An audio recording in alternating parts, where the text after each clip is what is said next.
ऐसा मुनियों ने कहा है। यदि दिन और मास न ज्ञात हो तो उसका पार्वण श्राद्ध ही करना उचित है। पितरों के साथ वह पिता इस लोक में पुत्र के द्वारा दिए गए दान का फल तब तक नहीं प्राप्त करता जब तक उसके शरीर की उत्पत्ति पुनः दशगत के पिंड से नहीं हो जाती। ऐसी स्थिति में पुत्र द्वारा किए गए इन्हीं 16 श्राद्धों से प्रेत यमपाश के बंधन से मुक्त होता है। पुत्र रहित पुरुष का सपिंडीकरण नहीं करना चाहिए। अभी जो श्लोक का अर्थ बताया गया उसमें अपुत्रस्य यह वाक्य पुत्रोत्पादन की विधि की प्रशंसा में पर्यवसित है। इसका प्रमाण पत्र अपुत्रवान पुरुष के सपिंडन निषेध में नहीं है, अन्यथा इन वाक्यों का विरोध हो जाए।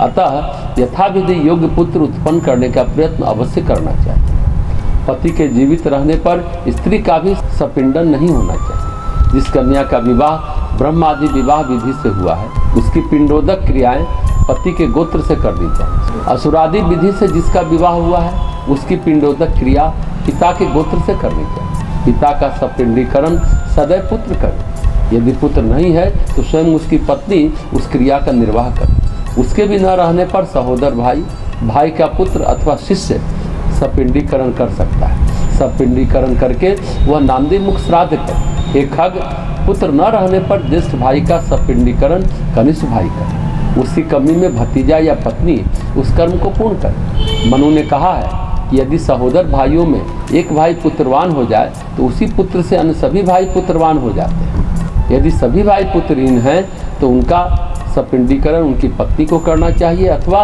वह पत्नी स्वयं न करके ऋत्विज से या पुरोहित से कराए। चूड़ाकरण एवं उपनयन संस्कार से संस्कृत पुत्र पिता के श्राद्ध को करे। जिस पुत्र का उपनयन संस्कार नहीं हुआ है, केवल चूड़ाकरण संस्कार हुआ है, वह श्राद्ध में स्वधा का उच्चारण नहीं कर सकता। स्त्री का सपिंडीकरण उसके पति, ससुर तथा पर ससुर के साथ करना चाहिए। स्त्री जाति का यह कर्म भतीजा तथा सहोदर छोटा भाई भी कर सकता है। संवत्सर पूर्ण होने के पहले अन्यथा वर्ष के पूर्ण होने पर दूसरे वर्ष के संधि काल में जिन प्रेतों का सपिंडीकरण होता है उसकी क्रिया पृथक नहीं की जाती। हे वत्स, सपिंडीकरण हो जाने के पश्चात पृथक क्रिया करना निंदनीय माना जाता है। जो व्यक्ति अपने पिता को पृथक पिंडदान देता है वह पितृहंता होता है। सपिंडीकरण के बाद पृथक श्राद्ध उचित नहीं है।